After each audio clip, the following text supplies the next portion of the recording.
నమస్తే, welcome to I dream. నేను Udayasri. Present మనతో ఉన్నారు అనంత సాయి కృష్ణ గారు, స్పిరిచువల్ గురు, అలాగే అనంత శక్తి ఫౌండర్. మాట్లాడదాం. నమస్తే sir, welcome to our studio. నమస్తే సార్, ప్రతి మనిషికి కామన్గా ఉండే ప్రాబ్లమ్స్ హెల్త్కి సంబంధించి, ఫినాన్షియల్గా దానికి సంబంధించి, అండ్ రిలేషన్షిప్స్. ఇలాంటి సమస్యలు అధిగమించాలంటే ఏం చేయాలి? ఈ 3 సమస్యలు అధిగమించాలంటే మనిషి సత్యం తెలుసుకోవాలండి. ఇప్పుడు మనిషికి ప్రతి ఒక్కరికి ఈ 3 సమస్యలను మనిషిని ఒక దగ్గర స్థిరంగా ఉండనీయకుండా చేస్తాయి అనమాట.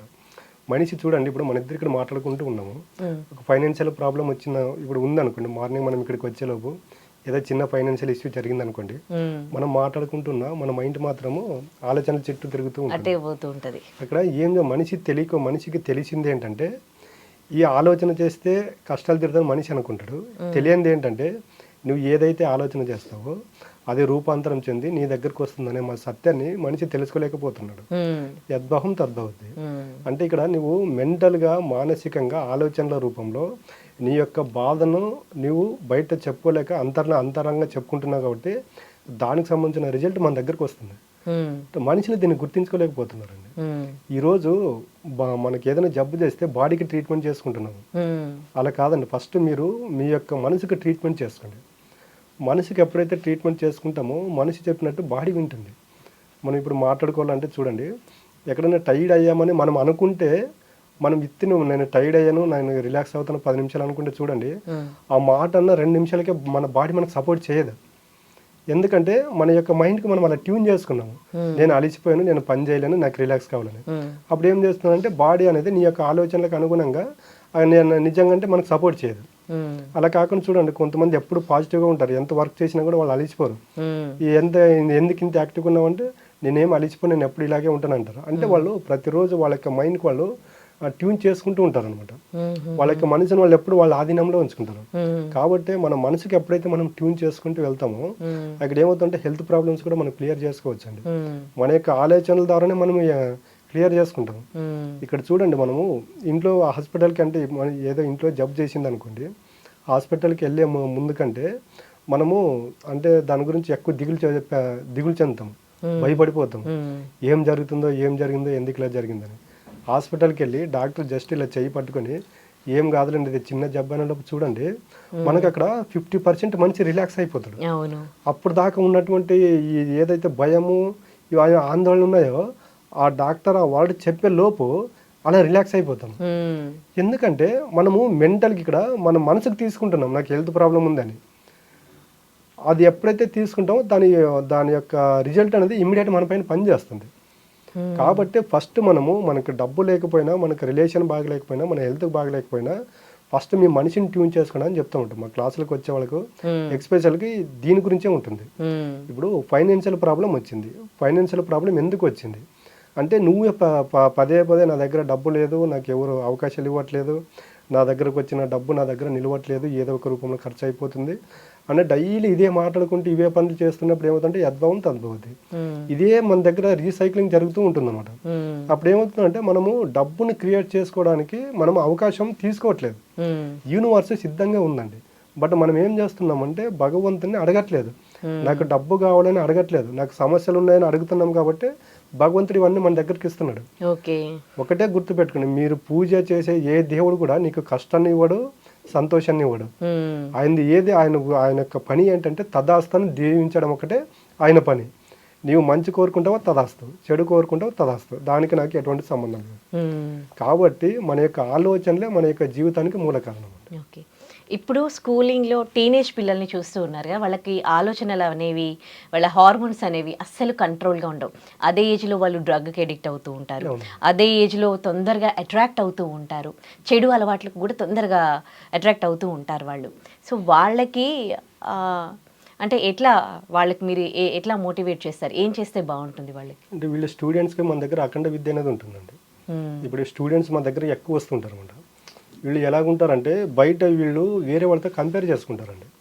ఇప్పుడు మీరు స్టూడెంట్స్ అని చూడండి, స్టూడెంట్స్ డైవర్ట్ అవ్వడానికి మెయిన్ కారణం ఏంటంటే ఆ కాలేజీలో కావచ్చు, స్కూల్ లెవెల్లో కావచ్చు, ఒకటి ఏది చేస్తే మనం అదే చేయాలనుకుంటారు. అలాంటప్పుడు ఏమవుతుందంటే వాడికి లేని అలవాట్లు కూడా వాళ్ళు నేర్చుకుంటారు. అక్కడ ఏమవుతుందంటే వాళ్ళ కెరియర్ మొత్తం అక్కడ వీళ్ళే స్పాయిల్ చేసుకుంటున్నారు. అక్కడ ఏం జరుగుతుందంటే దీని మెయిన్ తప్పు అనేది నేను పిల్లలు అనేది నిందించడం లేదు. దీనికి మెయిన్ తప్పు అనేది పేరెంట్స్ అండి. ఇప్పుడున్న బిజీ లైఫ్లో వాళ్ళకి మంచి ఎడ్యుకేషన్ ఇస్తామని అనుకుంటున్నారు కానీ వాళ్ళని పట్టించుకోవట్లేదు. అసలు మా అబ్బాయి మా అమ్మాయి కాలేజీకి ఎందుకు వెళ్తున్నారు, ఏం చదువుకుంటున్నారు, ఏ సర్కిల్ ఉందనేది వాళ్ళకి డైలీ మనం అబ్జర్వేషన్ చేసామనుకోండి, పొరపాటును కూడా వాళ్ళు బయట ఇలాంటి పనులు చేయరు అనమాట. అంతా అయిపోయిన తర్వాత పేరెంట్స్ దగ్గరకు వస్తారు. అప్పుడు ఏమవుతుందంటే పేరెంట్స్ చేతులు ఏది ఉండదండి. కాబట్టి ప్రతి ఒక్క ఇప్పుడు ఉన్న జనరేషన్లో ఈ తల్లిదండ్రులు కూడా ఎలాగున్నారంటే వాళ్ళకి అడిగినవి ఇస్తాం అనుకుంటున్నారు కానీ వాళ్ళ దగ్గర కమ్యూనికేట్ అవ్వట్లేదండి. దానికి పిల్లలు బయట తప్పులు చేస్తున్నారు. ఇప్పుడు చూడండి, మనకి ఎన్నో ఆకలిగా ఉంటుంది ఉదయం పూట, ఇంట్లో బ్రేక్ఫాస్ట్ లంచ్ చేయలేదు అనుకోండి, మనం ఏం చేస్తాం? డబ్బులు ఇస్తారు, వాళ్ళు బయట తినేసేస్తూ ఉన్నారు, బయట తినేస్తాం. ఇంట్లో దొరకలేదంటే బయట తినేస్తాం. సేమ్ ఇప్పుడు ప్రజెంట్ అమ్మాయిలు అబ్బాయిలు కూడా అలాగే ఉన్నారండి. ఇంట్లో ప్రేమగా మాట్లాడట్లేదు, బయట ప్రేమను వెతుక్కుంటూ ఇంట్లో ప్రేమగా మాట్లాడట్లేదు, కూర్చొని వాళ్ళకి సమయం కేటాయించట్లేదు. వాళ్ళంతా ఏమవుతుంటే వీళ్ళకి తెలియకోకుండానే వాళ్ళని దూరం పెట్టేస్తున్నారు. అప్పుడు ఏమవుతున్నారంటే ఈ యూత్ అంతా బయట ఇదే నిజమైన ప్రేమ, ఇదే నిజమైన అడిక్షన్ అనుకుని దానికి దగ్గర అవుతున్నారు. మీరు బాగా గమనించండి, ఇంట్లో పేరెంట్స్తో పిల్లలు ఎవరైతే కమ్యూనికేషన్ బాగుంటుందో పొరపాటును కూడా వాళ్ళు బయట చెడు పనులు చేయరండి. మీరు ఇప్పుడు సక్సెస్ అయిన వాళ్ళని ఎవరైనా చూడండి, కొంతమంది మీ దగ్గర కూడా ఇంటర్వ్యూస్కి వస్తుంటారు. వాళ్ళు మీరు బాగా ఇంట్లో వాళ్ళతో ఎవరైతే పేరెంట్స్తో సక్రమంగా అనుకూలంగా ఉంటారో వాళ్ళు బయట సక్సెస్ రేట్ ఎక్కువ ఉంటుంది. బయట తప్పులు చేయమని కూడా చేయరు.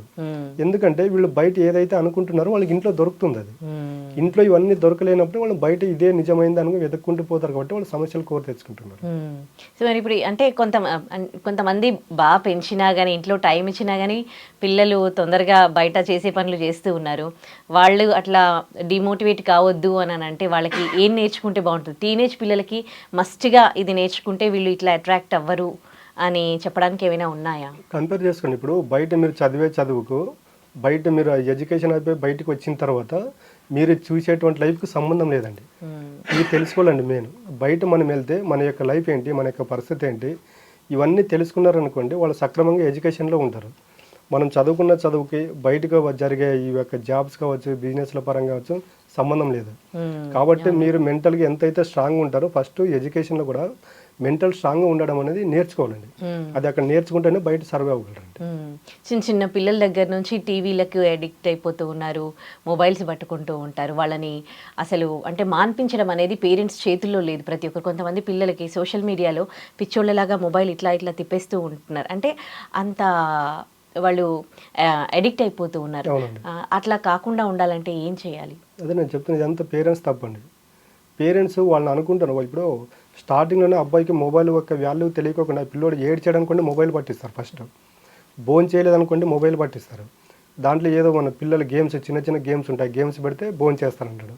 అప్పుడు ఏమవుతుంటే ఈ పేరెంట్స్ వాళ్ళని రాంగ్ ట్రాక్లోకి తీసుకెళ్తున్నారు. ఏడ్చినప్పుడు మొబైల్ ఇవ్వడం వల్ల ఏమవుతుందంటే వాడు నెక్స్ట్ నేను ఏడిస్తే వీళ్ళు మొబైల్ ఇస్తారన్నప్పుడు ఏమవుతుంది, వాడు ఏడుస్తాడు. అబ్బా నేను భోజనం చేసేటప్పుడు వీళ్ళు మొబైల్ ఇస్తారంటే వాడు భోజనం చేయడు, మొబైల్ ఇస్తే భోజనం చేస్తాడు. ఇవన్నీ వీళ్ళు పేరెంట్స్ అలవాటు చేస్తున్నారండి పిల్లలు. కాబట్టి దీంట్లో పేరెంట్స్ తప్పు కూడా చాలా ఉందండి. పేరెంట్స్ ఎప్పుడైతే వీళ్ళ పట్ల కేర్గా ఉంటారో వాళ్ళు కూడా సరైన దారిలో ఉంటారండి. Right, thank you sir. Thank you.